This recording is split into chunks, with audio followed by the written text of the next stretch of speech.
출애굽기 29장 28절부터 34절까지 말씀 한 절씩 교독하고 34절은 합독하겠습니다.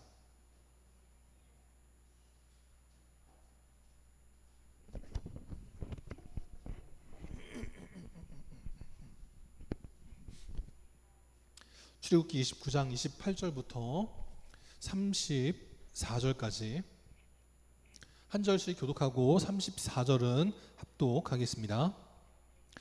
이는 이스라엘 자손이 아론과 그의 자손에게 돌릴 영원한 분깃이요 거제물이니 곧 이스라엘 자손이 화목제의 제물 중에서 취한 거제물로서 여호와께 드리는 거제물이니라.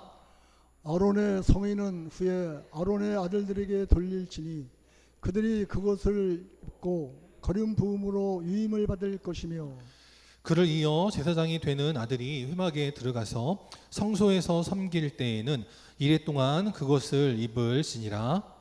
너는 유임식 수장을 가져다가 거룩한 곳에서 그 고기를 삶고 아론과 그의 아들들은 회막문에서 그 순양의 고기와 광주리에 있는 떡을 먹을지라.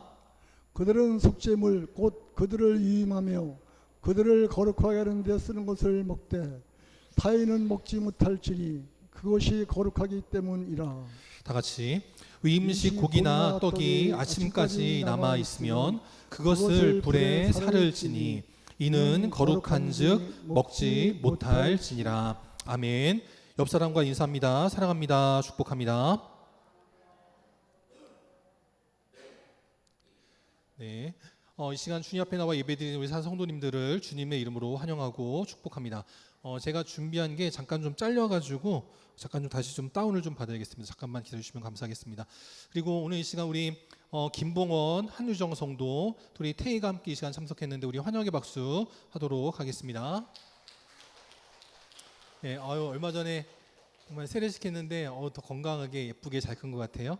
여러분의 기도 덕분인 줄 믿습니다. 또 이 시간 우리 한혜주 자매도 왔는데 또 한 학기 마치고 방학을 맞이해서 또 함께 참석했습니다. 우리 건강하게 학업 잘 마치게 해달라고 환영의 박수 하도록 하겠습니다.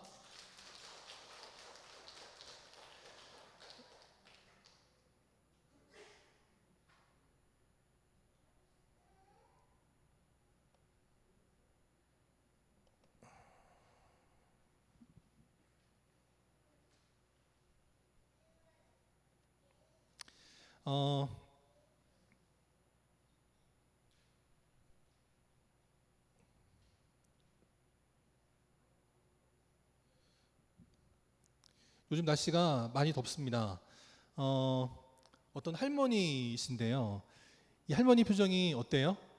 좀 뭔가 좀 안 좋으시죠? 짜증도 많으시고. 이 할머니가 옷을 입고 계시는데 티셔츠인데 글씨가 써 있습니다. 안 보이시죠? 보이세요? 눈들이 좋으시네. 부딪히지 마라. 덥다. 예, 요즘같이 장마철에 습하고 더울 때 할머니도 잘못 건드리면 폭발하십니다. 예, 요즘 아파트도 터지고 난리인데 우리 성도님들도 서로 이렇게 짜증이 나오지 않도록 서로에게 좀 해가 될 것들은 하지 않고 사랑으로 잘 이렇게 섬겨주셔서 이 무더운 장마철, 특별히 또 요즘같이 갑자기 또 이렇게 많은 비가 내리는 이런 가운데 있는데 여러분의 기도 덕분에 이 무더위를 잘 지나가고 장마철도 은혜 가운데 잘 지나가서 복된 출세의 계절을 맞이하는 우리 사랑하는 성도님들과 우리 자녀들이 다 될 수 있기를 주님의 이름으로 축원합니다. 구약시대 때 종교인이 딱 두 부류가 있었습니다. 한 부류, 물론 이제 가짜들은 제껴놓고요. 이스라엘 내에 종교인은 두 부류가 있었습니다. 한 부류는 어떤 부류냐면 모세를 필두로 하는 선지자가 있었습니다. 이 선지자들은 하나님께서 미리 알려주신 것을 선포하는 자들입니다. 그래서 이 선지자를 또 다른 말로 예언자다라고 말을 하는데 그 예언자는 미리 예자가 아니고요. 맡겨둘 예자입니다. 하나님이 맡겨두신 말씀을 선포하는 자들이라는 뜻이 담겨져 있습니다. 그리고 이 선지자들은 주로 어떤 역할을 하냐면 그 당시에 나라의 어떤 부조리 또 하나님의 뜻을 벗어나서 잘못된 것들을 지적하는 역할들을 많이 했습니다. 물론 흉년이 찾아온다, 전쟁이 찾아온다, 이렇게 대비해라 해서 나라를 살리는 일들도 했지만 구약시대를 보면 선지자들은 항상 성도들의 잘못된 신앙을 바로잡도록 하기 위해서 지적하는 역할들을 많이 했습니다. 그래서 선지자들은 보통 대우를 받지 못했습니다. 왕들의 눈에 나고 백성들도 돌을 던지는 그런 경우들이 많이 있었다는 거예요. 하지만 아무리 듣기 싫어도 바른 말을 하는 선지자가 없으면 문제가 되기 쉽다라는 겁니다.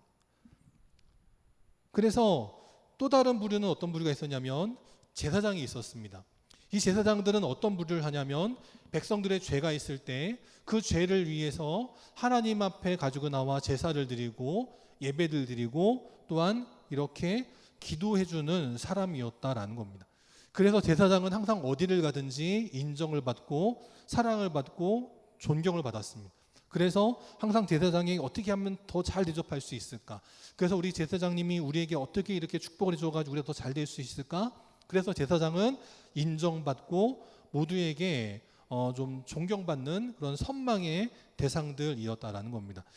이제 이 제사장들이 아론을 시작해서 그의 후손들에 이르기까지 대를 이어서 제사장들이 세워질 때마다 그들이 어떻게 제사장의 직분을 시작해야 되는지 그 위임식에 대해서 말씀하고 있다라는 겁니다. 우리가 이 말씀 붙들고 나아갈 때 이 제사장 참 중요합니다.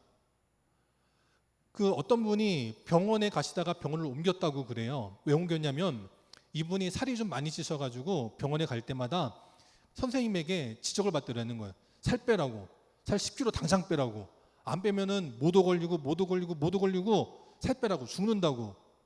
기분이 좋을까 안 좋을까요? 네, 그래서 옮겼대요. 제 얘기 아니고요. 네, 저는 그런 얘기 들어도 그냥 갈 때는 갑니다. 저 안 옮겨요, 그런 걸로. 어쨌든 그래 그분이 옮겼는데 다른 병원을 옮겼더니 거기서는 절대 살 빼라는 얘기를 안 하더라는 거예요. 어디 아파서 왔다 그러면 이 약 주고 저 주사 놓고 또 이런 치료제 있는데 이거 한번 해보라 그러고 그러기만 하지 절대로 뭐 살을 빼라 이런 얘기를 안 하는 거예요. 듣기 싫은 소리를 안 하는 거예요. 그래가지고 그 사람이 그 병원을 좋다고 다녔다고 합니다. 근데 결과는 어땠을까요?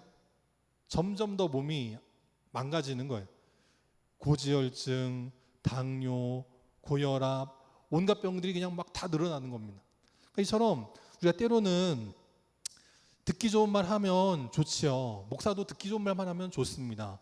듣기 좋은 말만 들으면 좋지요. 근데 때로는 선지자로서의 메시지도 필요하다라는 거예요. 듣기 싫어도 해야 될 말이 있고 듣기 싫어도 그 말을 들을 때 복이 임하게 되더라라는 겁니다. 그래서 우리가 오늘은 제사장에 대해서 함께 말씀을 살펴보지만 저와 우리 사랑 성도들 모두가 이 땅을 향하여서 한 손으로는 제사장 역할을 잘 감당하고 또 한 손으로는 선지자 역할을 잘 감당하여서 나라를 바로 세우고 하나님 나라를 확장해 나가는 겨우도 복된 인생들이 다 될 수 있기를 다시 한 번 더 주님의 이름으로 축복합니다. 그래서 이제 우리가 바른 제사장이 되기 위해서 어떻게 되느냐?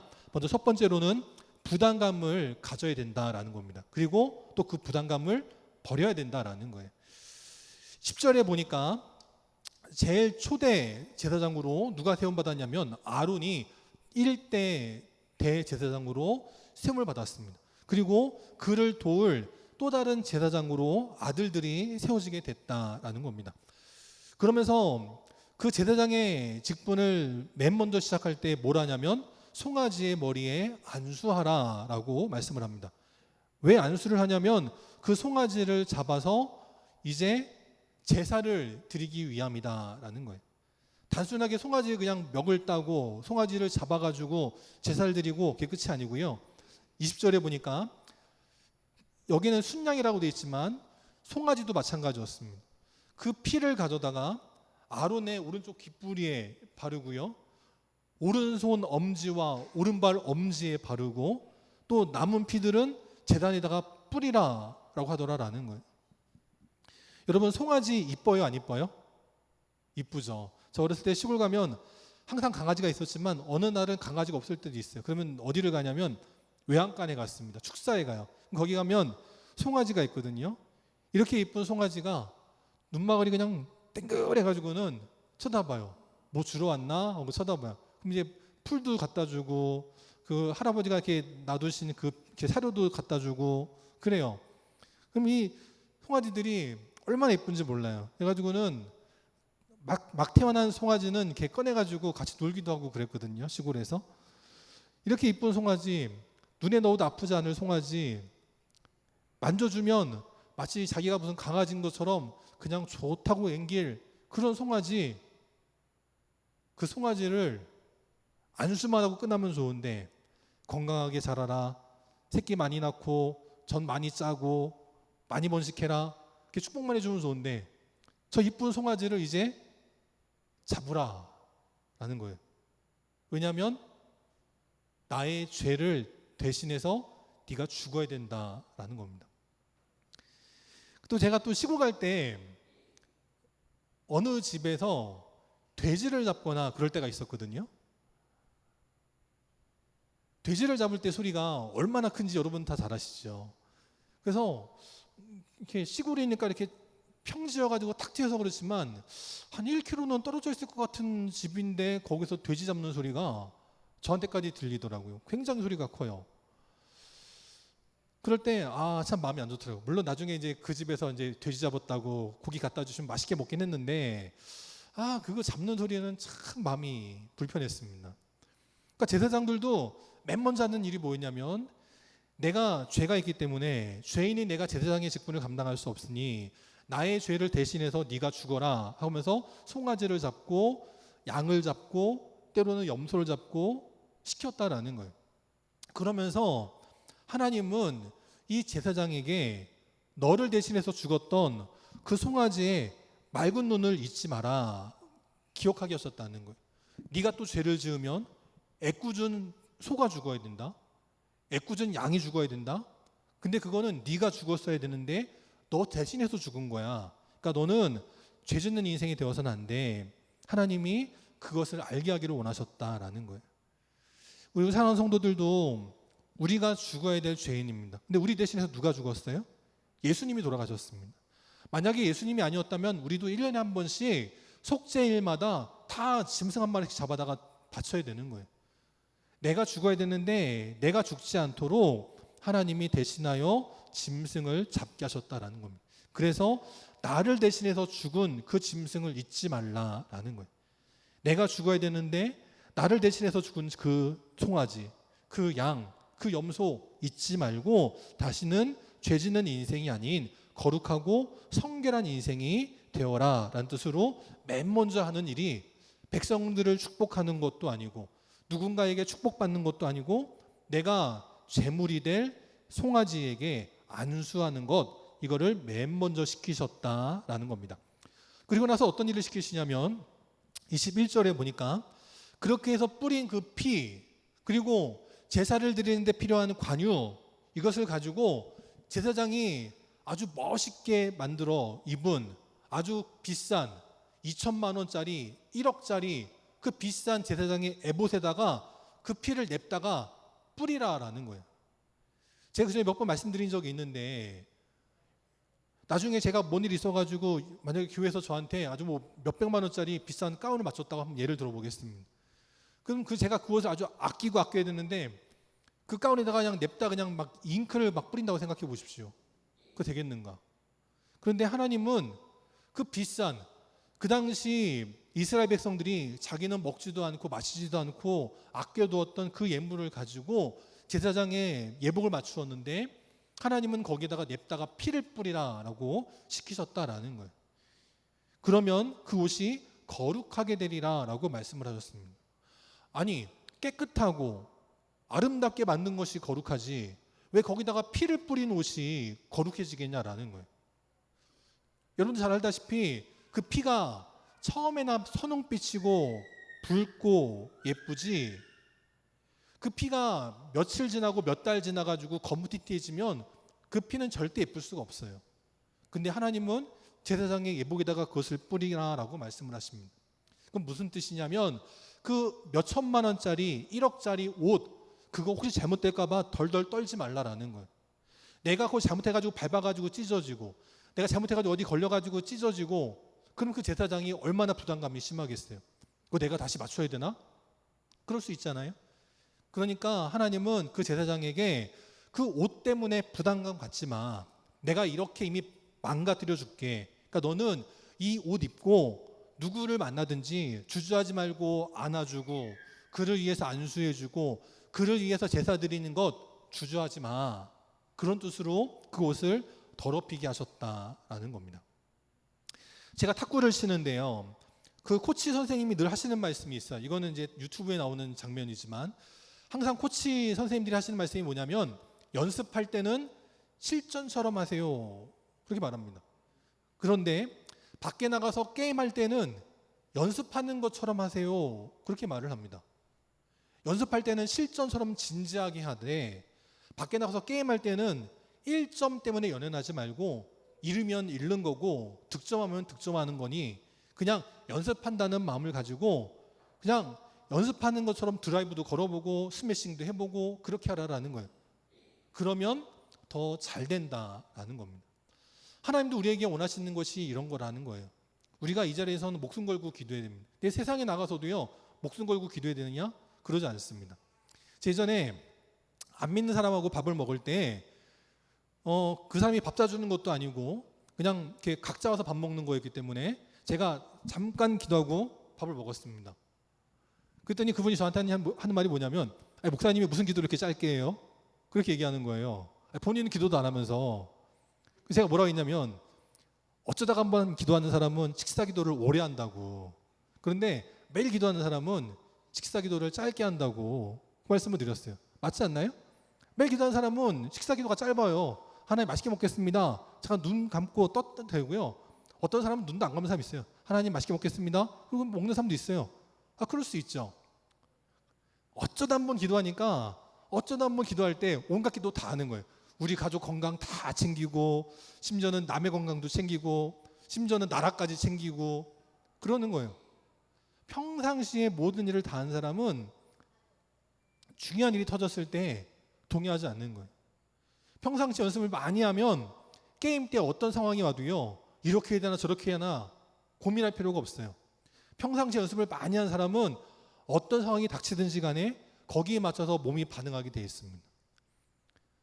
모든 운동이 다 그렇지만 탁구도 그래요. 탁구도 생각하고 치는 게 아니라 몸이 알아서 반응하게 하라 그렇게 말을 합니다. 우리 사는 성도들도 여러분들이 무슨 일을 하든지 간에 인생에 어떤 문제가 닥칠 때 그때 막 고민하고 벌벌 떠는 인생들 되지 마시고 평상시에 부담감을 많이 가지고 나라 민족을 위해 기도하고 우리 교회를 위해 기도하고 옆 사람을 위해 기도하는 정말 믿음의 삶들 되시기를 바랍니다. 그러나 세상을 살아갈 땐 하나님이 나와 함께 하시지 선한 목자 되시는 하나님이 나를 인도하시지 그 믿음 가지고 하루하루를 부담감이 아니라 기쁨과 감사와 평안으로 살아갈 수 있는 귀한 인생들 되는 우리 복된 믿음의 성도들이 되시기를 바랍니다. 두 번째, 우리는 어떻게 살아야 되느냐? 내가 제사장의 직분을 감당할 때 나만 살고 끝이 아니라 다음 세대의 앞길을 닦는 자들이 돼야 된다라는 겁니다. 29절에 보니까 초대 대제사장이었던 아론의 성의를 후에 아론의 아들들에게 돌려라. 그것을 물려입게 하라. 그것까지 미리 하나님은 정해 주셨습니다. 지금 아론이 오래 사는데 그 30년 넘게 살거든요. 거의 40년 가까이 삽니다. 출애굽 광야 때. 그런데 이제 막 1년 차에서 저 가운을 맞췄는데 30년 훨씬 지나가지고 돌아가실 그 아론에게 그 아론이 죽고 나면 그 가운 버리지 말고 아들들에게 물려 입혀 라고까지 했다라는 거예요. 그러면 아론은요 그 가운을 입을 때 어떻게 해야 돼요?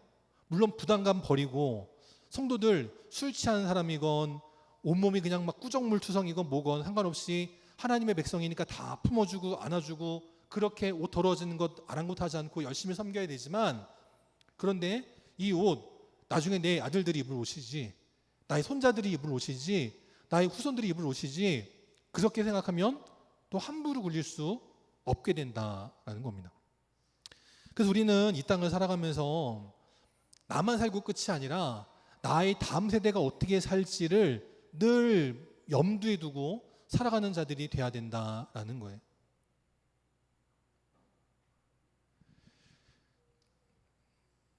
요즘 그 아파트 값 때문에 문제가 많습니다. 또 막 10억짜리 아파트 구매했는데 요즘 여러분 잘 알다시피 아파트가 막 난리가 나죠. 지하 주차장이 막 주저앉고, 또 이번에 어떤 아파트 보니까 벽에서 막 골재가 튀어나오고 막 난리가 나고 있습니다. 더 큰 문제는 뭐냐면 이 부동산 값 때문에 젊은이들이 결혼을 꿈꾸지를 못하는 사람들이 많다는 거예요. 뭐 여러분들이야 돈 많이 버셨으니까 여러분 자녀 결혼할 때 집 한 채씩 다 해줄 수 있죠? 그런 분들이시죠? 그러니까 뭐 상관없으시겠지만 그렇지 않은 이들이 굉장히 많다는 거예요. 제가 얼마 전에 성남에 있는 교회에 갔다 왔는데 이제 거기 선배 목사님하고 이제 말씀을 나누는데 그분이 그러더라고요. 그 분당에 아파트 단지에 있는 교회인데 거기에 바로 앞에 초등학교가 있어요. 그래서 그 초등학교 보면서 아유 좋겠다고, 이렇게 아파트가 많은 곳에 초등학교가 있으니 애들도 많고 또 그 초등학교 앞에 교회가 있으니 또 애들이 얼마나 많이 오겠냐고 제가 그렇게 말씀드린 적이 있어요. 그랬더니 그 목사님이 그러더라고요. 저 학교에 한 학년에 반이 몇 개 있을 것 같아? 저한테 물으시는 거예요. 분당에 아파트 단지에 한 학년에 반이 몇 개 있을 것 같아요? 여러분은? 몇 개요? 네, 5개? 네. 우리 철원도 반이 3개, 4개 있는데 거기는 한 10개 있을 것 같잖아요. 못해도 한 학년에 한 반밖에 없대요. 한 반밖에 없답니다. 지금 그런 시대를 살아가고 있어요. 제가 어디 갔다 왔냐면 분당에 삼성교회라고 갔다 왔어요. 제가 알려드릴게요. 다시 찾아보세요. 삼성교회가 어디 있나? 분당 삼성교회 찾으시면 됩니다. 그 앞에 초등학교가 있는데 거기에 한 학년에 한 반밖에 없대요. 그런 시대를 살아가고 있어요. 내 아파트 중요하죠? 내 재산 중요합니다. 근데 그것만 생각하면 다음이 없는 거예요. 아파트 10억 좋죠. 그런데 그러면 요즘 젊은이들 가운데 10억을 주고 살 수 있는 사람이 별로 많지가 않아요. 그러고 있다라는 겁니다. 이거 말고도 뭐 모든 분야가 다 그래요. 모든 분야가. 우리 이제 지하실 리모델링도 시작하면서 그러니까 기획위원회도 하고 원로장님들도 모시고 이렇게 많이 이제 토의와 회의를 거쳤습니다. 그래서 나중에 원로장님들 오셔가지고 그동안 회의할 때 뭐 했어? 그런 말을 할 정도 하여간에 이야기가 원점을 돌고 막 그랬어요. 어쨌든 그렇게 회의를 많이 했는데 어떤 분들은 그래도 이제 교회가 앞으로를 생각해서 돈도 좀 놔둬야 되고 뭐 굳이 그렇게 해야 되냐 그런 말씀도 있었습니다. 그 말씀도 맞아요. 그 말씀도 틀린 거 아닙니다. 근데 그럼에도 불구하고 결국 지하층 리모델링을 4,400만 원이나 500만 원 정도 들 것 같아요. 이제 잡다구리한 거 뭐까지 다 하면. 그렇게까지 돈을 들여서 하는 이유는 뭐냐면 이것도 다음 세대를 위한 거예요. 우리 어린이들이 마음껏 뛰어놀 수 있고, 제가 예전에는 몰랐었는데 이제 그 지하에 성면이 있다는 얘기를 듣고 나니까 애들이 거기서 공 차고 놀면은 걱정이 되는 거예요. 저 공 차가지고 저 천정 때리면 저거 어떡하나 걱정이 되는 거예요. 그러니까 그러지 말기 위해서 한 겁니다. 지금도 중요하고요. 현재 우리가 불편하지 않은 거 그거 괜찮죠. 근데 중요한 거는 다음 세대를 생각하는 건 그 못지않게 또 더 중요할 수 있다라는 거예요. 그리고 영광교회가 지금 우리가 보기에 괜찮은 것만 생각하는 것이 아니고 다음 세대를 생각할 수 있고 또 이 나라의 다음을 생각할 수 있고 그렇게 하나님의 일들이 일어나가는, 그래서 내가 입은, 내가 가진 것, 나의 후손들에게, 나의 이웃들에게 나눠줄 수 있는 다음 세대의 앞길을 이뤄나가는 겨우도 복된 인생들이 되어야 될 줄 믿습니다. 누가복음 3장에 보면 세례 요한에 대해서 말씀합니다. 이 세례 요한은 어떤 사람이었냐면 광야에서 외치는 자였다라는 거예요. 그가 한 일은 뭐였냐면 나의 뒤에 오실 예수님의 길을 준비하는 인생이었습니다. 그분이 오셔서 하나님의 일을 할 수 있도록 길을 닦는 것이 세례 요한의 역할이었습니다. 그런 세례 요한이 내가 인기를 얻고 내가 메시아가 되고 내가 많은 사람들에게 주목받고 거기 관심 갖는 것이 아니라 나의 뒤에 오실 예수님을 위한 인생이 되었을 때 그는 하나님에게 어떤 축복을 받느냐, 예수님에게 어떤 축복을 받느냐.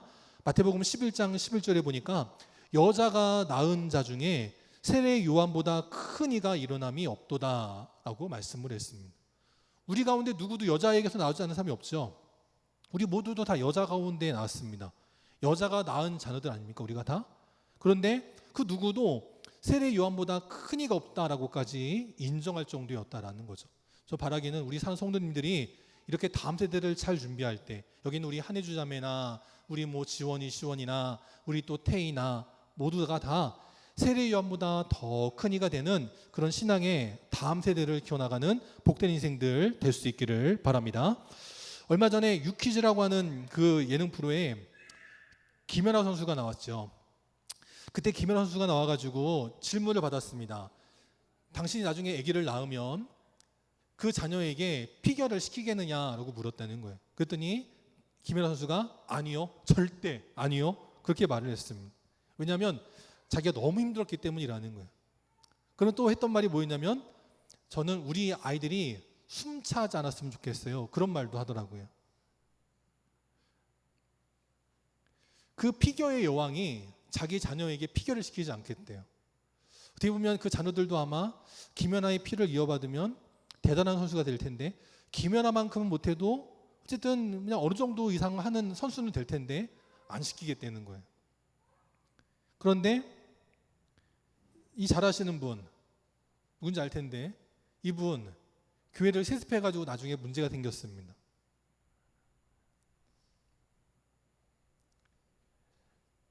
저 때까지만 해도요, 그 신학교에 들어오는 그 학생들의 부모님들을 조사해 보면 다양했습니다.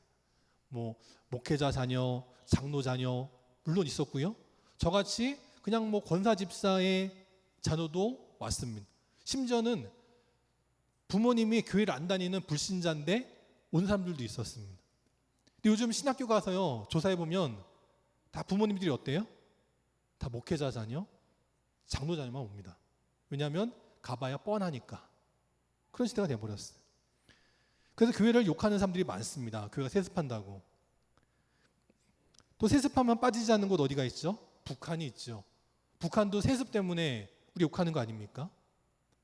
교회가 세습한다고 욕하고요, 북한이 세습한다고 욕해요. 그러면 우리나라는 세습 안 하나요?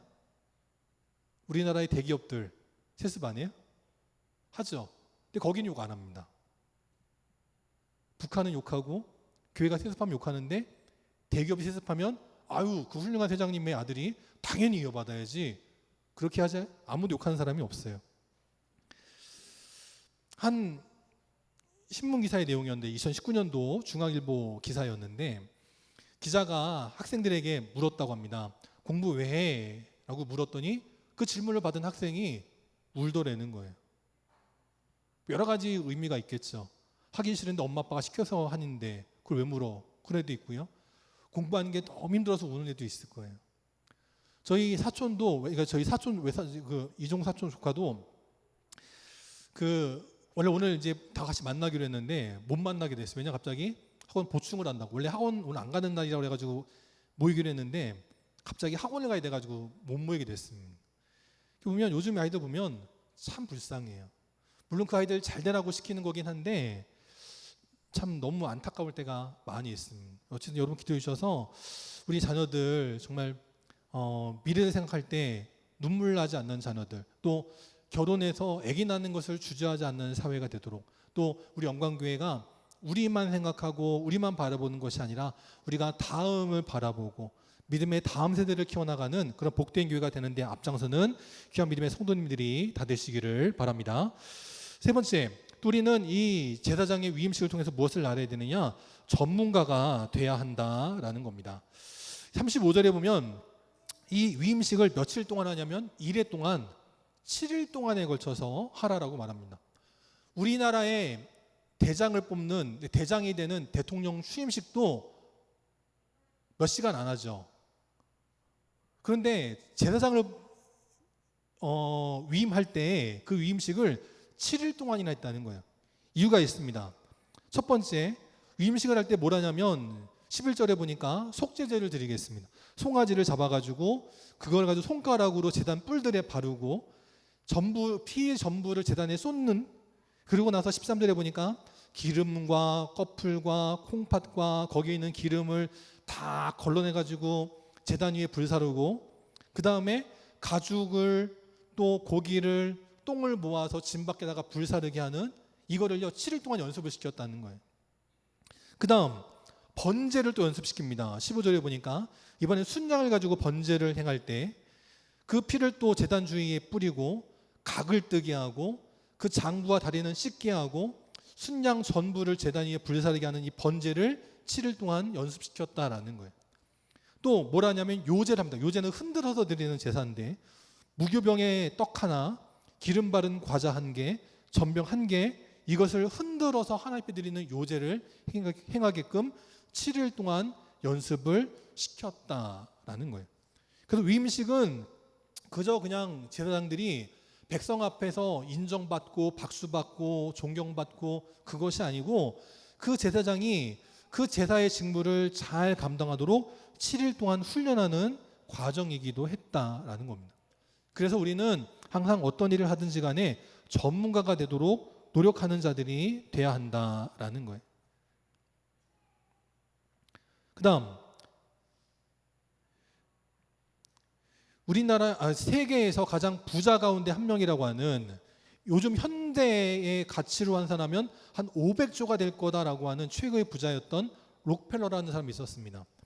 이 록펠러는 석유왕인데 이 석유왕 록펠러는 석유만 생각하는 사람이었습니다. 그래서 어떻게 하면 이 석유를 많이 팔 수 있을까, 빨리 팔 수 있을까, 효율적으로 팔 수 있을까, 그걸 연구하다 보니까 석유만 생각하는 사람이 뭘 연구하냐면 드럼통을 연구하기 시작했습니다. 그래서 이 드럼통을 만들 때에도 저 나무로 용접을 해가지고 만들 때 그 용접액이 40방울을 뿌렸대요, 옛날에는. 그런데 록펠러가 연구를 해봤더니 한 방울을 줄여도 되더라 깨달았다고 합니다. 그래가지고 39방울만 쓰고 한 방울을 줄여서 효율을 극대화시켰다, 그런 말을 하고요. 또 이 석유를 팔 때에도 그냥 파는 게 아니고 기차에다가 실어서 파는 거를 연구하기 시작했다고 합니다. 그러면서 이 록펠러가 만든 것 중에 뭐가 있냐면 리베이트라는 게 생기기 시작했다고 합니다. 그래서 만약에 석유를 운반할 때 운송료로 1,000원을 내면 그 중에 200원을 돌려받는 거예요. 그래가지고 장부의 매출상으로는 1,000원의 매출이 났지만 실제로는 200원을 돌려받는 리베이트라는 걸 이 사람이 제일 먼저 만들었다고 합니다. 뭐 안 좋은 거긴 하지만 어쨌든 이 록펠러는 어떻게 하면 석유를 더 잘 팔 수 있을까, 어떻게 하면 극대화할 수 있을까, 그런 걸 하다 보니까 드럼통을 더 튼튼하고 안전하게 또 값싸게 만드는 거, 또 이걸 통해서 어떻게 하면 매출을 극대화할 수 있는가, 그런 것들을 연구하는 사람, 그래서 역사상 최고의 부자로까지 손꼽히게 됐다라는 거예요. 지금 현재 최고의 부자로는 미국의 테슬라를 경영하고 있는 앨런 머스크가 최고의 부자라고 합니다. 근데 앨런 머스크도 그 GDP의 0.8%밖에 차지를 않는데요. 그것만 해도 대단한 거지만, 근데 록펠러는 현재 가치로 따지면 미국 GDP의 1.6%, 앨런 머스크의 2배라고 할 정도라고 합니다. 그러니까 대단한 부자였다는 거죠.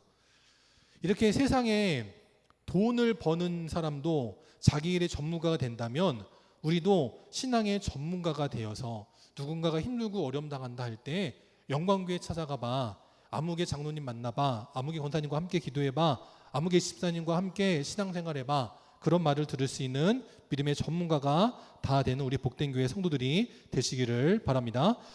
그러면서 마지막으로 네 번째, 이 위임식을 마치고 나서 어떻게 되느냐, 받은 은혜를 나눠야 됐다라는 거예요.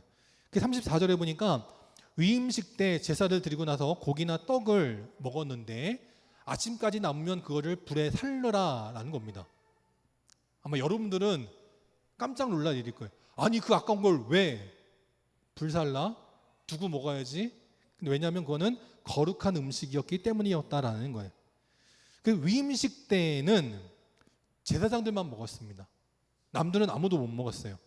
근데 이거는 화목제의 제사였는데 그 후로의 화목제는 어떻게 되느냐? 레위기 3장에 보니까 소를 잡아서 화목제를 드렸습니다. 또 때로는 양을 잡아서 화목제를 드리기도 했습니다.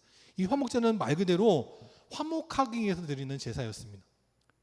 나의 죄 때문에 드리는 제사가 아니고요, 화목하기 위해서 드리는 제사였습니다.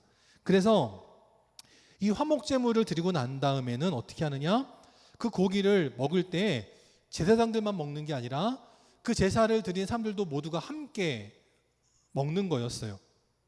근데 여기도 조건이 한 가지 있는데, 그게 뭐냐면 이튿날 아침까지는 두지 말고 제사 드린 그날에 다 먹으라는 거예요. 여기 소 한 마리 있습니다. 이 소 한 마리, 황소 한 마리 보통 400kg 정도라고 한대요. 이거를 발굴해 가지고 먹을 수 있는 고기들만 모으면 150kg 정도 된다고 합니다. 인분으로 따지면 1인당 200g 잡았을 때 775인분 정도 된대요. 여러분, 황소 한 마리 잡으면 그날 다 드실 수 있어요? 아무리 추석이건 뭐 설날이건 아무리 무슨 명절이라도 황소 한 마리 잡아가지고 150kg 나오면 그거 드실 수 있나요? 못 먹어요. 근데 그 다음날 먹지 말래요. 당일 다 먹고 버리래요. 불사르래요. 그럼 어떻게 해야 돼요? 어떻게 해야 돼요 그러면? 사람들을 불러야죠. 다 와서 먹으라고. 그래서 화목제사를 드리고 나면 잔치가 벌어지는 겁니다. 동네 사람들 다 오고 심지어 지나가는 나그네도 오고 다 오라는 거예요. 그게 화목제인 겁니다. 우리가 이제 다음 주를 맥주감사절로 지킵니다. 그래서 이따가 기획위원회 모일 거예요. 어떻게 우리가 이 맥주감사절을 지킬 것인가. 특별히 이번에는 지하층 리모델링을 마치고 나서 이제 드리는 감사절인데 어떻게 할 거냐를 논의할 겁니다. 뭐 이렇게 많이 해? 뭐 이렇게 통이 커가 아니고요. 황소 한 마리 잡아서 다 나누라는 거예요. 그런 마음으로 맥주절을 보내야 된다라는 겁니다. 그러면 하나님께서 주시는 은혜가 있고 축복이 있고요. 또 곳간에서 인심난다고 그렇게 나누고 나면 돌아오는 게 있어요. 그걸 생각하시는 우리 영광교회 성도들이 다 되어서 맥주감사절을 통해 하나님께는 영광이 되고 우리 군탄위의 주민들과는 화목하는 복된 교회, 복된 성도들이 될 수 있기를 바랍니다. 여기 한 음식을 만드는 레시피가 있습니다. 연두부를 끓여요. 그리고 나서 연두부를 가지고 솔방울을 피우는 연기를 가지고 훈연을 합니다. 그 다음에 감자를 얇게 포를 뜨고요. 이걸 가지고 이제 포를 떠가지고 찐 다음에 토란을 만들어서 꼬치에 깹니다. 그러고 나서 유채나무를 끓이는 물에다가 그 구운 토란을 투하를 한대요. 그래서 그 토란을 이제 익힌 다음에 마지막으로 엿기름하고 밤을 넣고 또 끓인다고 합니다. 그러고 나서 무언가를 넣고 만드는 음식이 있어요. 뭔지 모르시죠? 이거를 만들었습니다. 꽈배기 만드는데 앞에 그 재료들을 다 해가지고 꽈배기를 만들었어요. 그걸 파는데 얼마에 파냐면 얼마에 팔 것 같아요? 딴 거는 다 빼먹고도 밤도 집어넣고 엿기름도 집어넣었는데 한 개금 얼마씩 해야 대충 맞을 것 같아요? 타산이? 한 1,000원 하면 맞을까요? 근데 저걸 얼마에 파냐면 3개에 1,000원에 판다고 합니다. 그럼 장사가 돼요? 안 돼요? 안 되죠. 저 목사가 왜 쓸데없는 헛소리를 하는 거야 할지 모르겠지만 2023년도 2월 27일 SBS 생활의 달인에 나온 한 꽈배기 가게 레시피였습니다. 만약에 개당 1,000원씩에 팔았으면 혹시 모르겠는데 저거를 3개에 1,000원에 팔면 저거는 참말이에요? 거짓말이에요?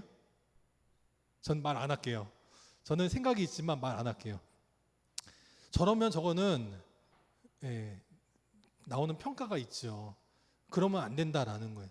저 우리 영광교회 성도들은 남들에게 내가 달인이네 하면서 그런 말도 안 되는 그런 일을 벌이는 자들 되지 마시고 누가 봐도 정말 영광교회 성도들은 믿을만해.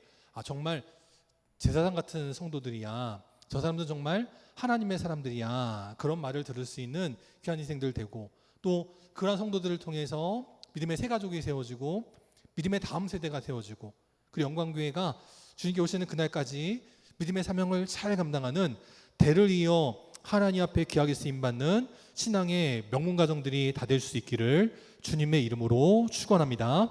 다 함께 일어나셔서 찬송 620장 함께 찬양하시고 축도로 예배 마치도록 하겠습니다. 찬송 620장 함께 찬양합니다.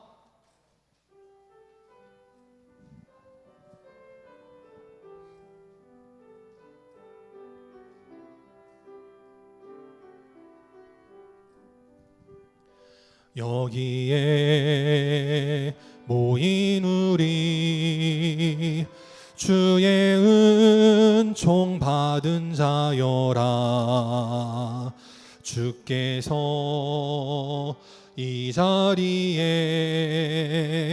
함께 계심을 아노라. 언제나 주님만을 찬양하며 따라가리니 시험을 당할 때도 함께 계심을 믿노라.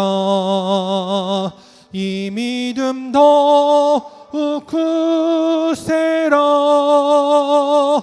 주가 지켜주신다.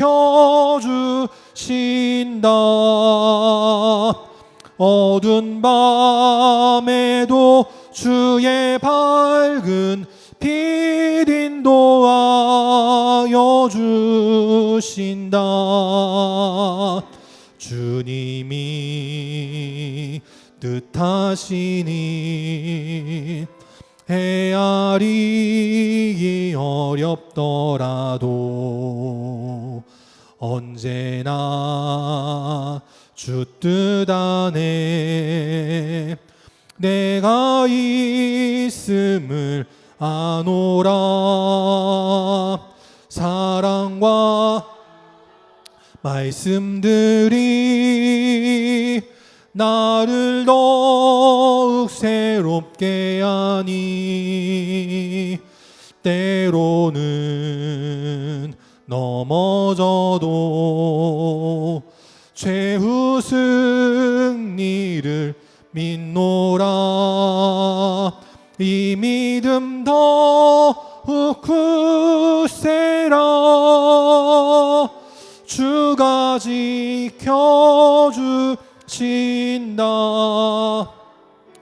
어두운 밤에도 주의 밝은 빛 인도하여 주신다.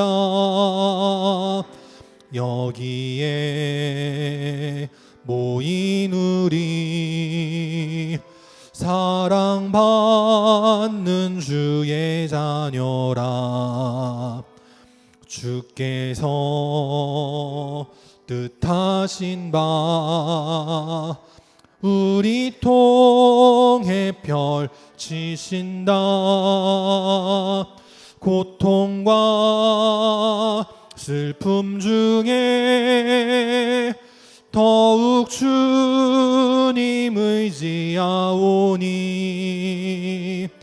어려움 이겨내고 주님 더욱 찬양하라. 이 믿음 더욱 굳세라. 주가 지켜주신다.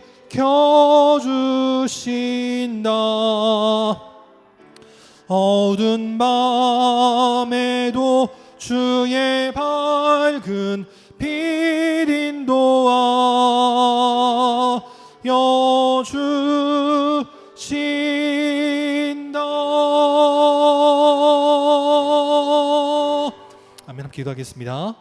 지금은 우리 주 예수 그리스도의 은혜와 하나님 아버지의 무한하신 사랑하심과 성령님의 함께하시고 교통하시고 위로 인도하심이 오늘도 하나님 바라보고 주님 의지하며 오직 믿음으로 나아가기를 원하는, 그래서 믿음의 사명을 잘 감당하여 대를 이어 하나님께 충성하는 신앙의 명가정들이 되어지기를 원하는 우리 모든 영광의 성도들 머리 위에, 또 그 사랑하는 자녀들 머리 위에, 또 함께 나와 예배드리는 우리 귀한 믿음의 김봉원 성도와 한주정 성도, 또 귀한 믿음의 태희 위에, 또 우리 한혜주 자매 위에 이제로부터 영원까지 함께 계시기를 간절히 축원하옵나이다. 아멘.